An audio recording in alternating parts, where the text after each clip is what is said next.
একটি শান্ত গ্রামের পাশ দিয়ে একটি বড় নদী বয়ে গেছে। সেই গ্রামে করিম নামে এক গরিব জেলে থাকত। প্রতিদিন ভোরে সে তার ছোট নৌকা নিয়ে নদীতে মাছ ধরতে যেত।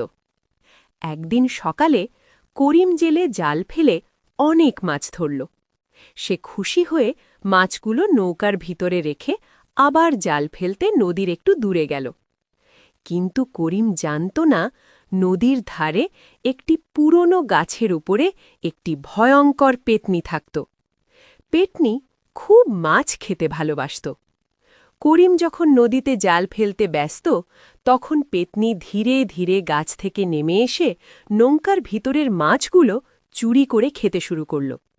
একটার পর একটা মাছ খেয়ে ফেলল। কিছুক্ষণ পরে করিম ফিরে এসে দেখে নৌকার ভিতরে কোনো মাছ নেই। সে খুব অবাক হয়ে বলল, এত মাছ গেল কোথায়? করিম আবার জাল ফেলল এবং আবার অনেক মাছ ধরল। এবার সে একটু লুকিয়ে লুকিয়ে নৌকার দিকে তাকিয়ে থাকল। হঠাৎ সে দেখে সেই পেতনি এসে আবার মাছ খেতে শুরু করেছে। করিম রেগে গিয়ে দৌড়ে এসে বলল, এই, আমার মাছ কেন খাচ্ছিস? তারপর শুরু হল জেলে আর পেতনির মধ্যে ধস্তাধস্তি আর মারামারি। জেলে খুব সাহসী ছিল। সে লাঠি দিয়ে পেতনিকে তাড়িয়ে দিল। পেতনি ভয়ে চিৎকার করে বলল, আমি আর কখনো তোমার মাছ খাব না। বলেই সে জঙ্গলের দিকে উড়ে পালিয়ে গেল।